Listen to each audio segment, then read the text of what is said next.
Hey, what's up everyone? It's Brad with the Hodl Fandom, and I have a different video for you today. It's not going to be my typical video connecting the Veve NFTs to the fandom. This is going to be a quicker one that touches on an extremely important topic, the Marvel lawsuit versus the estates of Stan Lee, Steve Ditko, and Gene Cohen. I haven't heard any of the Veve talking heads mentioning this, and I wanted to make sure that you had all the up-to-date information.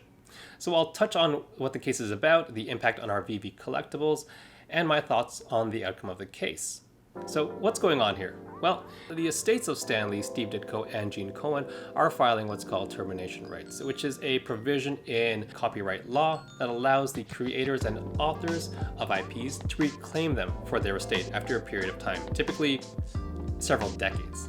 Combined, these creators have brought some of the biggest names to Marvel. And here is a list of some of the notable ones.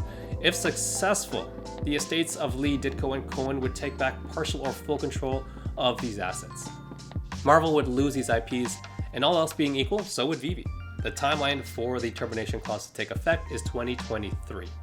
So, in response, Marvel filed a countersuit to say that this was work for hire and therefore ineligible for the termination clause in copyright law. So here are my thoughts on the impact of our collectibles in the short term. Since the termination rights, or the termination clause, is to take effect in 2023, regardless of the outcome, and I'll give you my thoughts on where I think that case is headed. Regardless of that, I think that there's nothing to worry about. This will not impact the valuation of them in the next year and a half. In terms of the case, I'm going to break this down into different scenarios in my mind.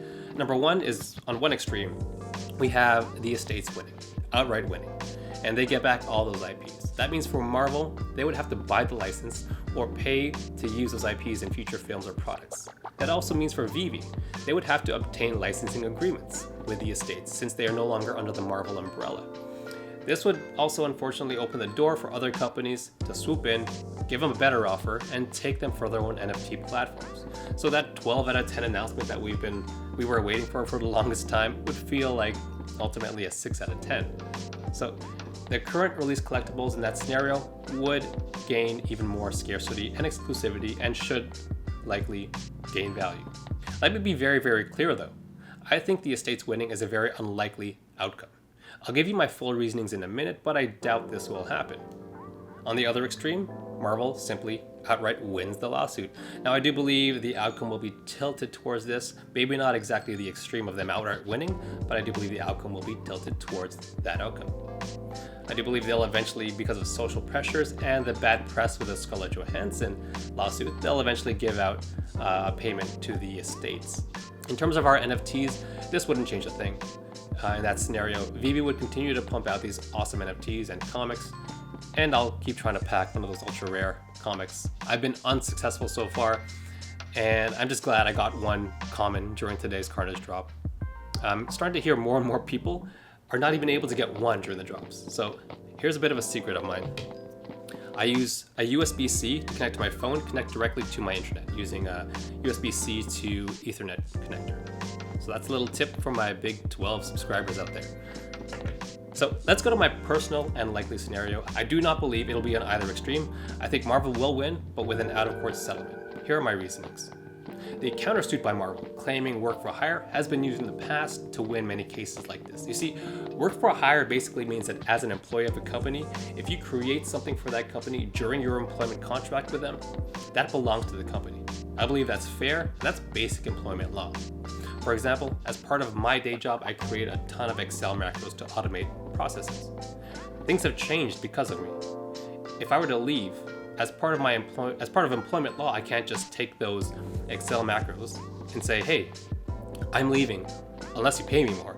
It doesn't work like that. Employment law protects employers in those scenarios. Another reason I think the families and estates won't win is law of precedent. Jack Kirby, the co-creator of Thor, X-Men, and Iron Man, attempted to sue Marvel, and the federal courts sided with Marvel.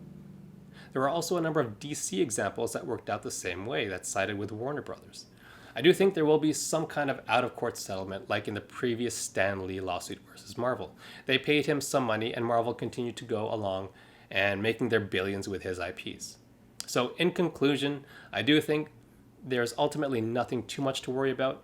However, only because the risk of being wrong here is so big to Marvel, so big to Veve, and thus our NFTs, it's worth monitoring closely. If it was a scenario where we lost one character, that's fine. If we lost, say, Uncle Ben, sorry, Uncle Ben fans, but that wouldn't be too bad. The outcome, although unlikely, if the estates were to win, is pretty bad. So I do think we just need to keep an eye on it. If things start looking bad for Marvel, I think it's time to grab all those Marvel NFTs, like Spider-Man and Captain America. Anyways, those are my thoughts on the Marvel lawsuit. Thanks for watching. I'll be back to my normal videos later this week. Please consider liking and subscribing, and I'll see you in the next video.